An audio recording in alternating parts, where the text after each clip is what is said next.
ഇപ്പോഴത്തെ സാഹചര്യത്തിൽ ഗൾഫിലെ എല്ലാ GCC രാജ്യങ്ങളിലും ഇന്ത്യൻ എംബസിയും ഇന്ത്യൻ കോൺസുലേറ്റും ഒക്കെ ജാഗ്രതാ നിർദ്ദേശം നൽകിയിട്ടുണ്ട്. അതിൽ ഏറ്റവും പ്രധാനമായി 3 ഇടങ്ങളിലാണ് ഇപ്പോൾ സ്ഫോടനം സ്ഥിരീകരിക്കാൻ കഴിയുന്നത്. ബഹ്റൈൻ, കുവൈറ്റ്, ഖത്തർ, ഈ 3 ഇടങ്ങളിലും സ്ഫോടനം ഉണ്ടായതായി സ്ഥിരീകരിക്കാൻ കഴിയുന്നുണ്ട്. ബഹ്റൈനിൽ 5ഓളം സ്ഫോടനങ്ങൾ ഉണ്ടായി എന്നുള്ളതാണ് ആളുകളൊക്കെ തന്നെ പറയുന്നത്.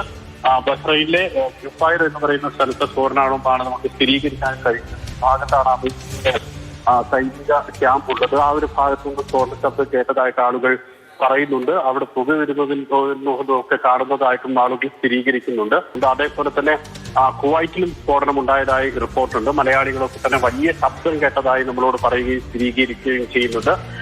അബുദാബിയിൽ സ്ഫോടനം കേട്ടതായി ഒരു റിപ്പോർട്ട് വരുന്നുണ്ടെങ്കിലും ആളുകൾ പറയുന്നുണ്ടെങ്കിലും അക്കാര്യത്തിൽ ഒരു സ്ഥിരീകരണം മാത്രമല്ല സുരേഷ്, ഇറാഖിന്റെ വ്യോമപാതകളിലൊക്കെ ഇത്തരത്തിലുള്ള യുദ്ധവിമാനങ്ങൾ കാണുന്നു, മിസൈൽ കാണുന്നതായിട്ടൊക്കെ തന്നെ റിപ്പോർട്ടുകൾ വരുന്നുണ്ട്. അന്താരാഷ്ട്ര മാധ്യമങ്ങളിൽ നിന്നുള്ള റിപ്പോർട്ടുകളാണ് വരുന്നത്. അപ്പോൾ ഈ സമീപ രാജ്യങ്ങളിൽ നിന്നൊക്കെ ഈ രീതിയിലുള്ള ഒരു ഈ നീക്കങ്ങൾ മനസ്സിലാക്കാൻ കഴിയുന്നുണ്ടല്ലേ?